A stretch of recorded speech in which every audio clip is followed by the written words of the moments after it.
Hello my dear friends, you're on the Military Summary channel, and today we will discuss the situation in Ukraine on the 20th of July of 2025. Today we have lots of very interesting updates, so let's start. And first we're going to talk about the Sumy direction, where it seems that the Ukrainians, as a result of counter-offensive operation, managed to restore control over the village by the name of Kindrativka.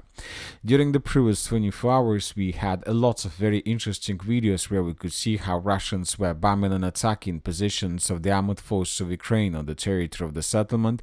Lots of episodes were published by the Russian side, and based on these episodes we continued updating the map in this area. There are few interesting videos, and this is the first one.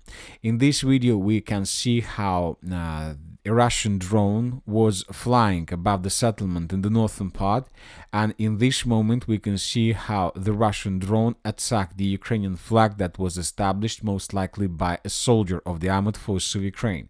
So all these three updates took place in the northern part.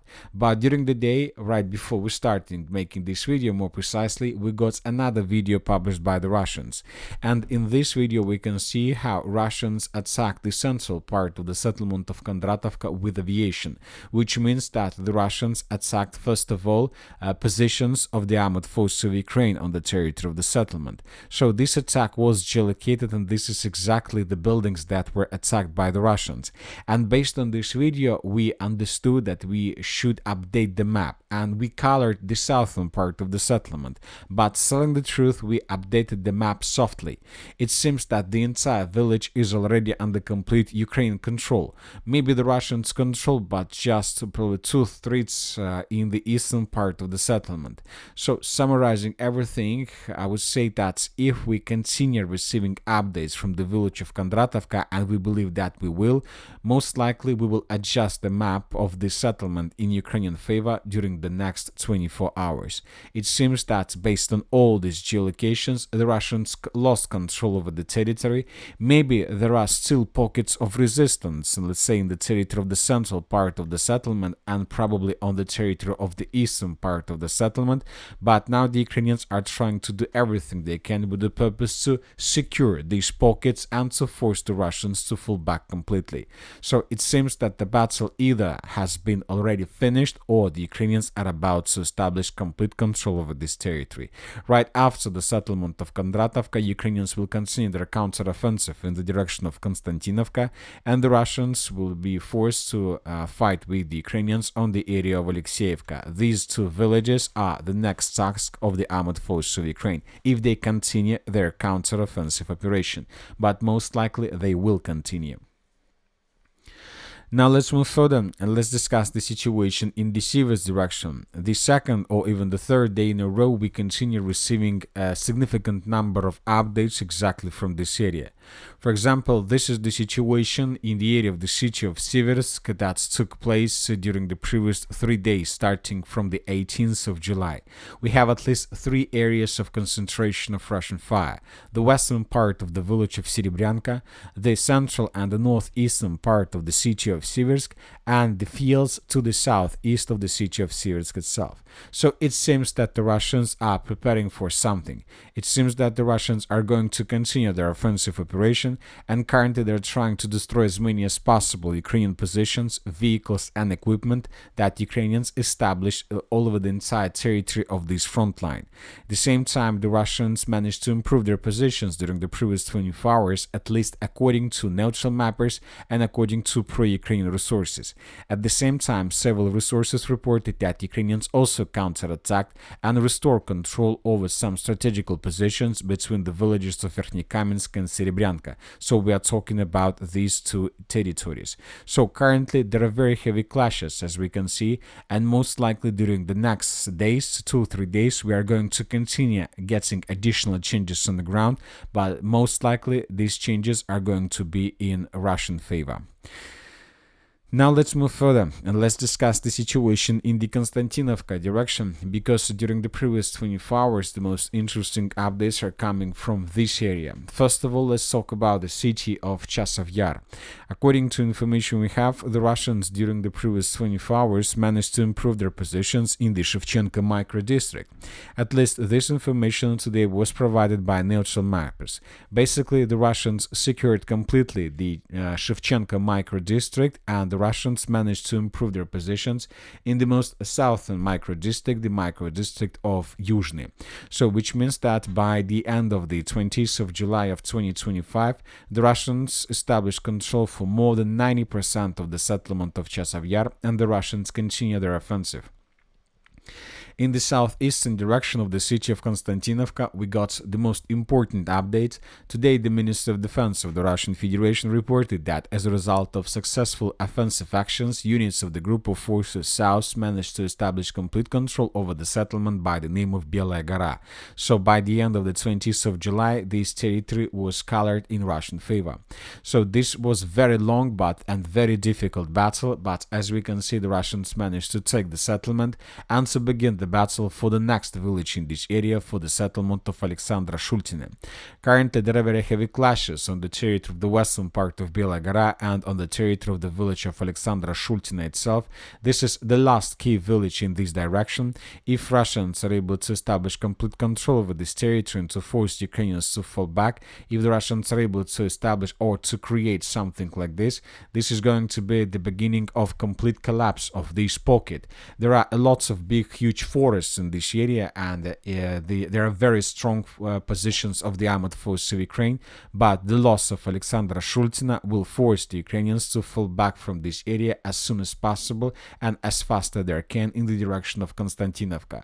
Furthermore, there are still very heavy clashes for the territory of the settlement of Pritechina, and the Ukrainians during the previous 24 hours counterattacked Russians and restored control over some buildings and constructions on the territory of the village. We came to this conclusion based on this video that was published by the Russians. Here we can see how Russians attacked another basement in the village, which means that that basement was under complete Ukrainian control. So Ukrainians, as you can see right now, due to a critical situation in the area of Alexandra Shultin and Belaya Gora, the Ukrainians are trying to counterattack the settlement of Pritechina with the purpose to restore control over the village. If the Ukrainians are able to restore control over the village, they will be able to secure their evacuation roads, supply roads between this pocket and the mainland. So that is why the village of Pritechina is a vital question for the armed forces of Ukraine. Now let's talk about the Kiban-Bookski pockets. During the previous 24 hours, I've been waiting whether the Russians will confirm report that was published by different Western mappers, especially whether the Minister of Defense of the Russian Federation would do this. Today we got reports, several pro-Russian resources, several very reliable neutral mappers and Western mappers reported that the Russians, as a result of offensive operation, managed to establish complete control over the settlement by the name of Yablunovka. And we were waiting for some geolocations, and we were waiting for a report of the Minister of Defense of the Russian Federation. But nothing like this of that happened during the previous 24 hours, so that is why we are not changing the map. But anyway, we believe that this information will be confirmed in coming days. So as for now, we're just keeping this information in our minds, that the southwestern flank of the Kiban-Bookski pocket collapsed completely, and Ukrainians are about to be caught in cauldron, obviously along the river of Kryvyi Terets and the railways between the city of New York and the city of Konstantinivka. So this pocket would collapse also very fast if Russians finish the battles for Yablunovka and Alexandra Shultine.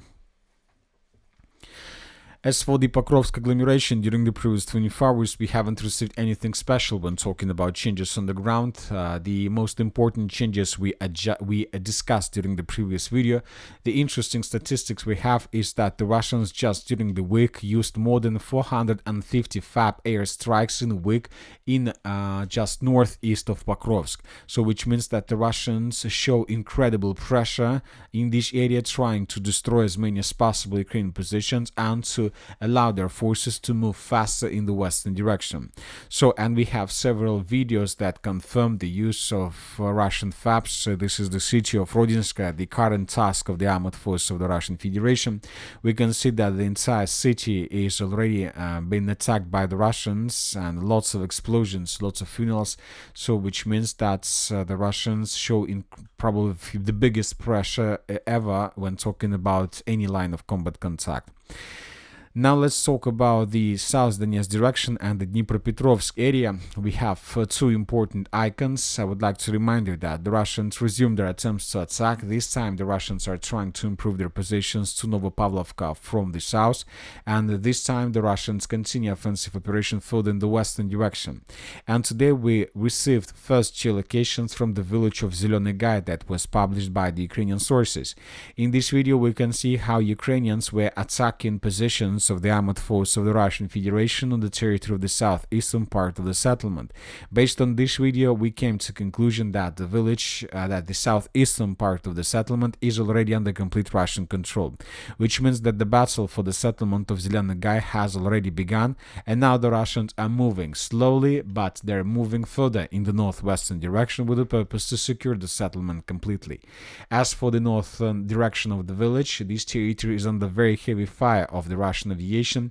Lots of buildings were destroyed, and the Russians are trying to force the Ukrainians to fall back. So this is the last village in this direction before the border with Dnipropetrovsk region, and it seems that the Russians will try to take the settlement under complete control within the next 5 days. Furthermore, we got another video from the village of Yalta, very important video where we can see how Ukrainians were attacking Russians with FPV drones. This is very important because I would like to remind you that several days ago some pro-Ukrainian resources published a video where we could see how Ukrainians raised their flag in this area. So we are talking about this video, and we are talking about this episode when Ukrainians raised their flag. So based on this video, a lot of mappers adjusted their maps in Ukrainian favor, but today we got video, probably another proof that the village is under complete Russian control, and the video with Ukrainian flag was just a media attack with the purpose to show that everything is under control of the armed forces of Ukraine, but it seems that this is not like this. Furthermore, the Russians continue their offensive operation in the area of Moravka. Basically, this settlement was encircled by the Russians, and here we can see a very funny episode when Russians created an ambush for Ukrainians along this tunnel. The vehicle was destroyed by one drone, while another drone was staying on the surface waiting for additional vehicles. So it seems that the Russians will finish the battle for Moravka and this stronghold very soon, and then the Russians will begin their offensive operation in the direction of Novopavlovka, at least from 3 directions: through the village of Moravka, through the village of Filia, and through the fields from the southeastern part of this foothold. And that's it for today. Military Summary channel reminds to condemn any violence in the world. Thank you for watching, subscribe to my channel, put your likes, join my Patreon, and have a good day. Bye bye.